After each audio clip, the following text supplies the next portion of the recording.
happens in the suburbs as we find out that life begins at 40.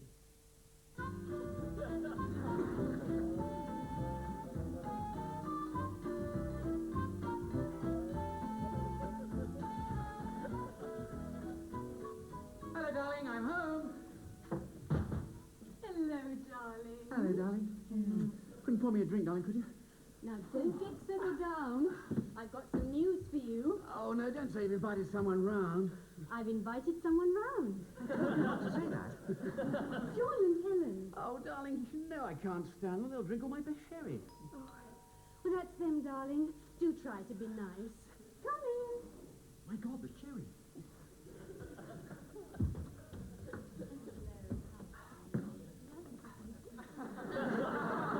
Hello, Marty! Hello, John. What's up? That's better. Well, I'll make yourself at home. Oh, hello, Helen. Would you like a sherry? No, thanks. You haven't got any heroin, have you? Yeah, she's a junkie. Yeah, Mark, I'm dying for a piss. I couldn't use your... Oh, yes, that door there. Cheers. Darling, can we...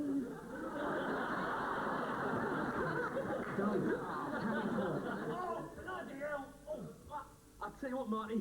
NSU ain't half painful. Bloody hell. Yes, show me a moment. Darling, why did you invite them? They're terrible people. Oh, they're not that bad. It's all right. I'm having a bit of a bad trip.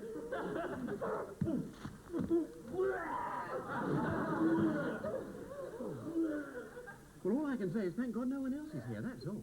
Oh, darling, I forgot to tell you I asked Jeffrey and Lisa round as well. Oh, but darling, you know Jeffrey's a Shiite Muslim. and John used to be in the Christian militia. The last time they came round together, we had to send for the United Nations peacekeeping force.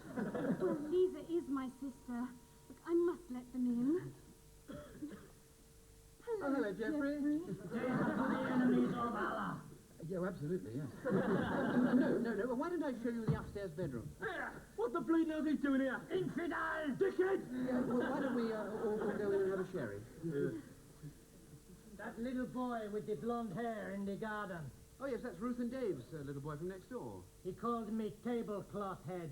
Oh, dear, wants his ears boxing, that lad. Trouble not. He's done.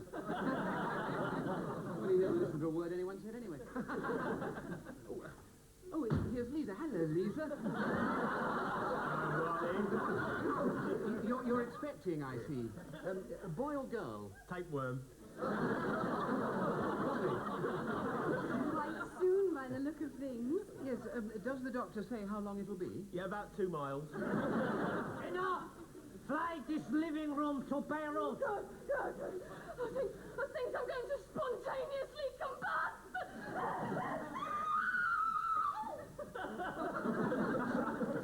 Well, I never. The next one to move gets it. Ah, the tapeworm, it's kicking. I think it's crying. Excuse us a moment.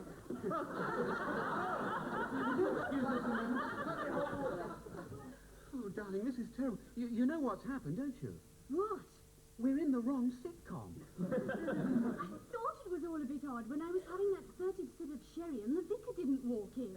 Exactly, and I haven't forgotten your birthday or mistaken your long-lost cousin for the gas man or discovered that your mother's coming to stay. Oh, darling, aren't we silly not to have realised? I know, darling. Oh, darling, I forgot to tell you. What, darling? Mother's coming to stay. Oh, darling.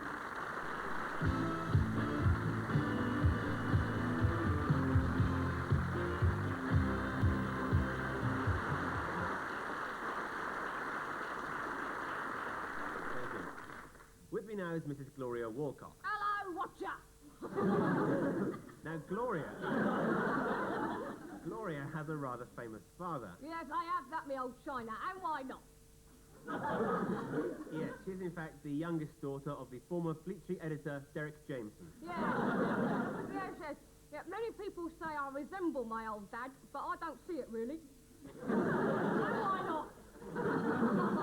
Did you ever think of following in your father's footsteps to Fleet Street? No. I was originally a trainee newsreader for ITN, but they got rid of me on account of the way I spoke. Yes, it's a rather rich accent. No, it wasn't the accent, Governor. No, it was the way I kept spraying the camera. I see. I got a push after the Saskatchewan sword swallower scandal. Yeah.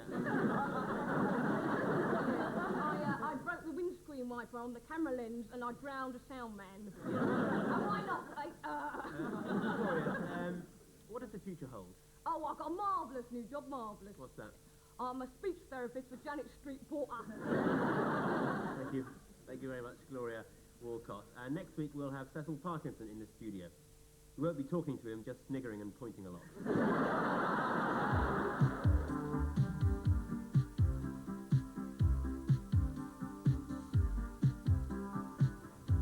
The dog.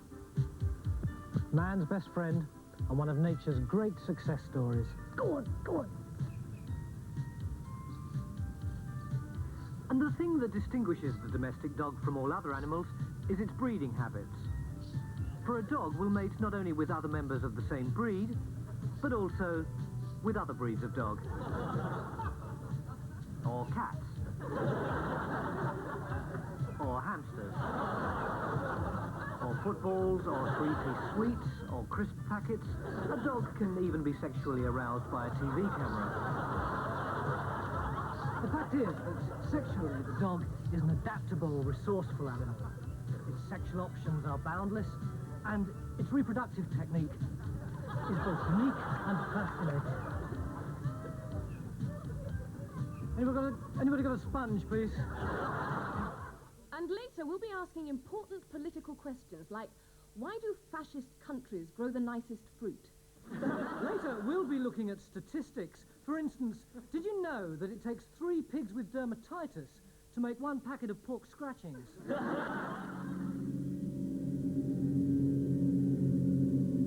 This is Omega, approaching Mothership Venus. Commence docking procedure. Engage computers. Computers engaged. Omega to Venus. Commence docking procedure. Request permission for entry. Venus to Omega. No. Something wrong with Venus's computer. There's nothing wrong with me. Commence Docking. That's all it is to you, isn't it? Dock. No finesse. Request permission for entry. No. If you're 5 minutes and you want to come out again, Venus! I get nothing out of it. Perhaps if I went on top for a change. Venus, you can't go on top. Why the hell not? Entry? Why shouldn't she? If she gets more out of it that way, why not? Because we'd fail to link up with our mothership, we'd drift in space till we asphyxiated. That's why not. Christ. Venus, I really think perhaps you should let Omega dock for now, and perhaps we could sort of talk about it afterwards. Commence docking. Not unless you talk dirty to me. Oh, bloody hell. For Christ's sake, Omega, talk dirty to her. This is your hungry burger. Your fighting warrior. Requesting permission to ravish. Ravish, I like ravish. Ravish his little sex machine.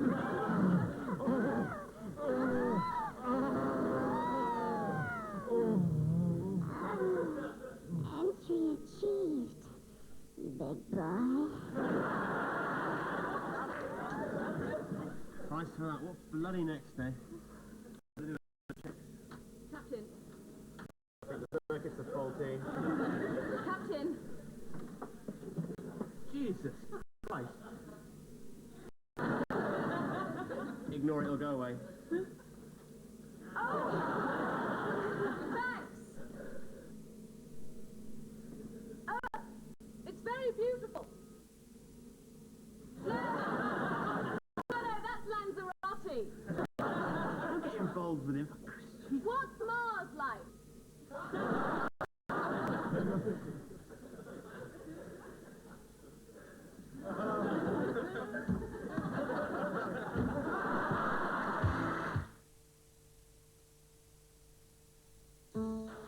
This is the coffee for me, Blend 37. There's real pleasure in that richer, darker, distinctly continental taste. Nescafe Blend 37. If you haven't tried it, perhaps you should. It's for those with a taste for the richer things in life.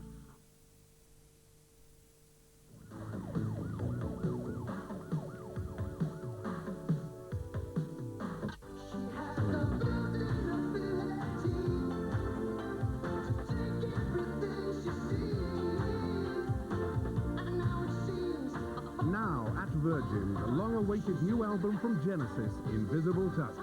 Simultaneous release on tape, album and compact disc. All available now at Virgin.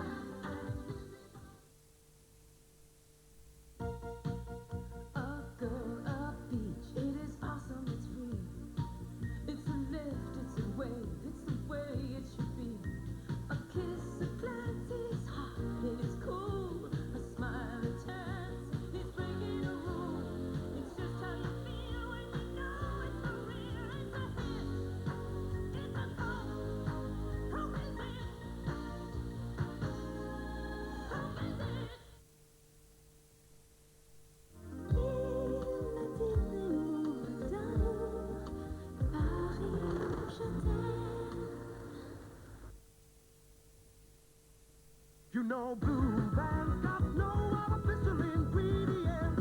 Blue Band margarine will get the best feeling from Blue Band.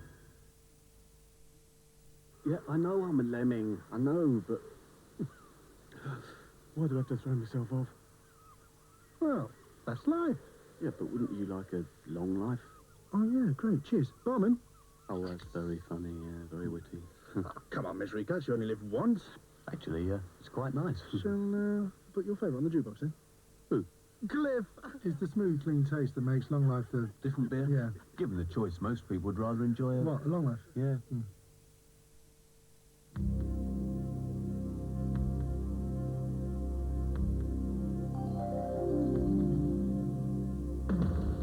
Mean. Moody. Magnificent. The Max. 200G.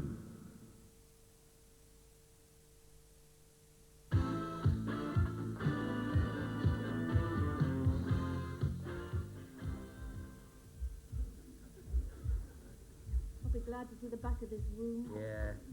I've got to get out of here. You can't. You haven't got all your bits yet. You're still waiting on your ears. Pardon? There you are, see? Bored. Yeah. Are we alive yet? Hey? What? I mean, it's an interesting point, isn't it? I mean, when does life begin? Life begins at 40. I heard one of them say it outside. Oof, we've got a bloody long wait then, haven't we? I know, we've got a huge, aren't we? Yeah. I mean, we'll never get out of that hole down there, will we? Come on. Mind you, it's amazing how quickly we're developing, really. Yeah, it's true. I mean, only last week you were a hideous jelly-like substance of... Yeah, all right, we get the general idea, yeah, all right. Oh, What? God, we're at the clinic again. It's that bloody scanner. Shut up. Hang on, I'll have a listen what's going on. What? God, hang on. What?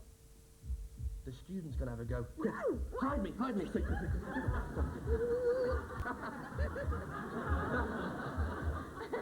This'll bugger him up. Hang on. What's happening? He's saying, one of them's disappeared. He's saying you must have eaten me. Oi! Oi, are you pushing? Oi! Look at all this groping. If she'd had the sense to go private, we wouldn't have all this bloody groping. What's private? Private? It's Arabic for queue jumping. Oh. You see, if you've gone private, you meet a much better class of person in the incubators, you see. Yeah. Make all your good contacts early on. Yeah. And then when no one's looking, you swap the ID tags around, and you might end up the Sultan of Kuwait. Yeah. No? What's that? Oh, she's crying again. Oh, morbid old cow. Prenatal depression, Jesus. She's saying it's a terrible world to bring children into. Oh, all the drink and the drugs and the permissive sex. Doesn't sound too bad. Sounds terrific. What's that? Oh, God! Oh! chicken biryani she had last night. With us this week we have a very special guest, writer, comedian, notorious satirist. Would you welcome, please, Mr. Peter Cook?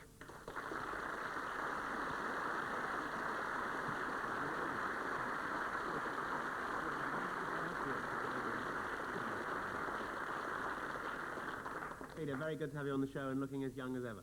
Oh, thank you. You can't beat wealth. Now, Peter, with TW3 and Beyond the Fringe and setting up Private Eye, you are sort of a founder member of the 60s satire boom, which made comedy the bane of the establishment. Yes, well, I was always very interested in the political cabaret in Germany in the 30s, which did so much to prevent the rise of Hitler. Yeah. I thought, why not try it over here? Right. But though you're very well known as a satirist, you actually started in entertainment in a very different role. True, I was the fourth Beverly sister.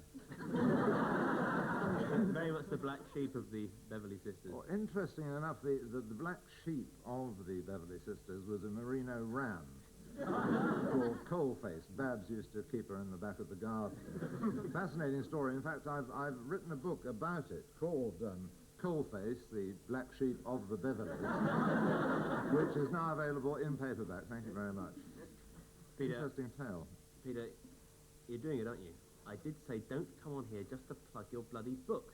I'm just fed up with celebrities coming to other people's show to plug their books. No, I'm sorry about that. They do tend to go on ad nauseam, which is why I've written an expose of this kind of thing. Peter Cook's 100 most blatant plugs. You're doing it again? You're Doing It Again is the title of my new autobiography out in hardback and softback and everything else.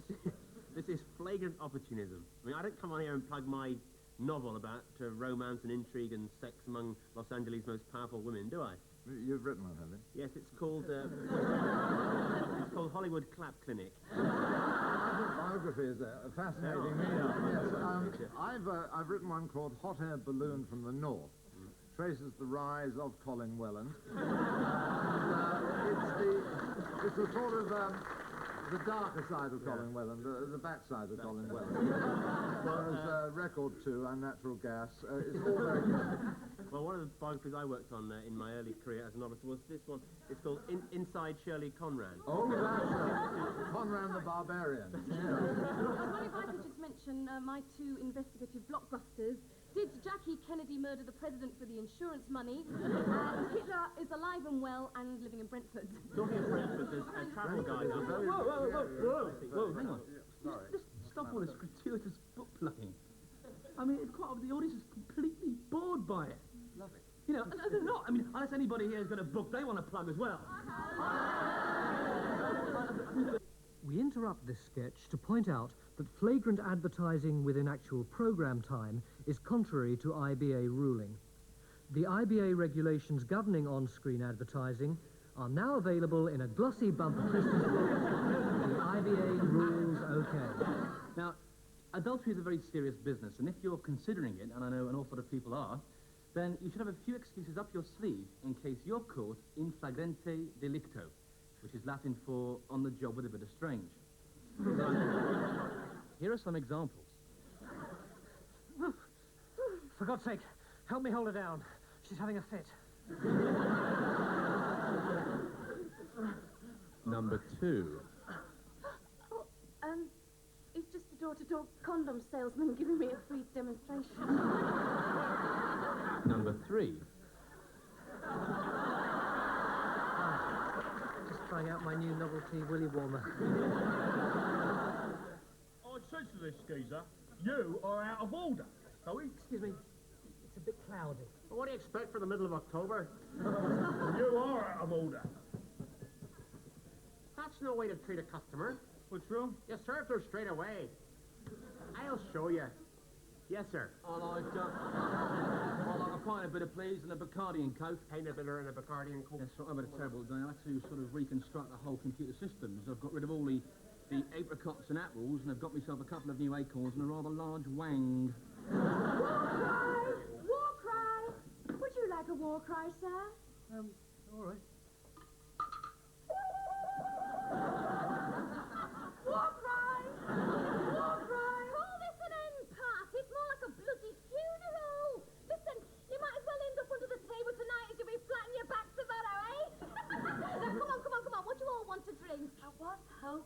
could just have a quiet girls' night out. All right. Hey! Anybody want to screw the bride? You are out of order. And you, watch my pint while I go for a slash. And when I come back, if there's even half an inch gone, I'll have your bollocks for yo-yo.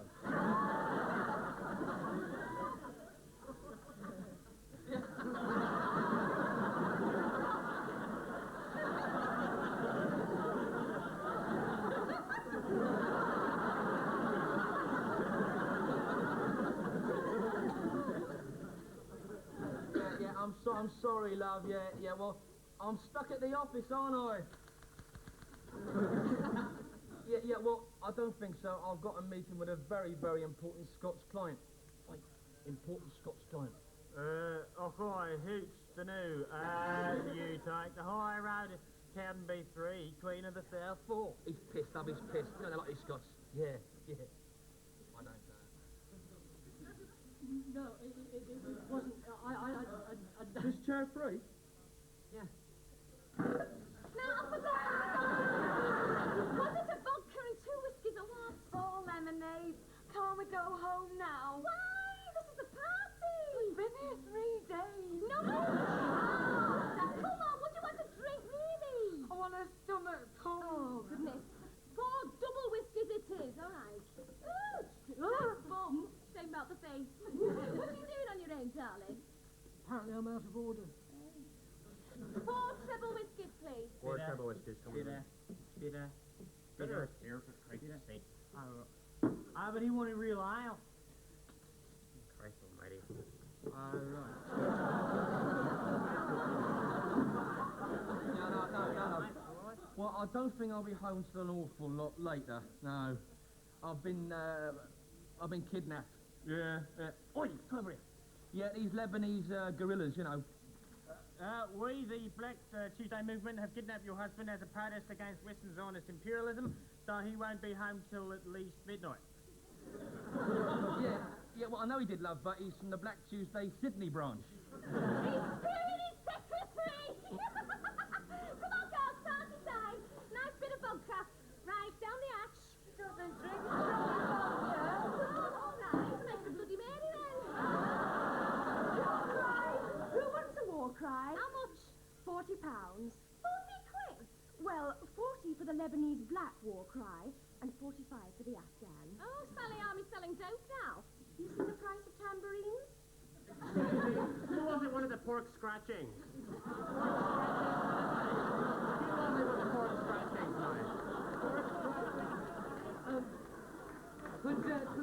Could I have a pie, please? All right, here you go. You go, mate. On second thoughts, oh, hey, excuse me. Thank you. Hi, everyone. Hi. We just finished our play upstairs, Thatcher Agonisti, on inflation, and we just wondered whether anyone would like to discuss with us any of the relevant issues the production raises.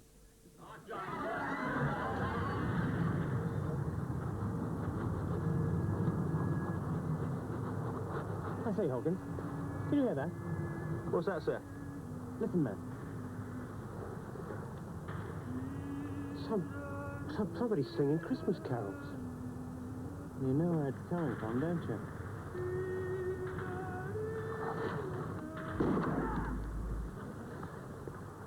Hate those bloody Welsh.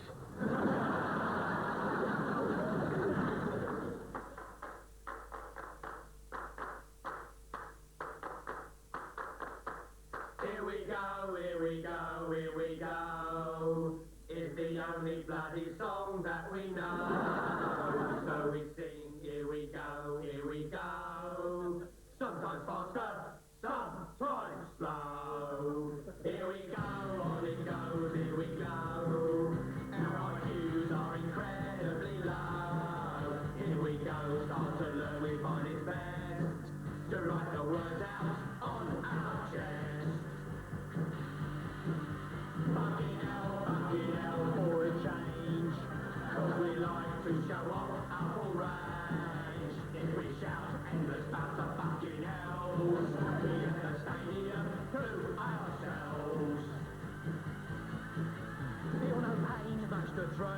no brain. Clifford Morris says we're only playing. Moylan's just, I'm in it and it is hell. 'Cause in it, it's hard to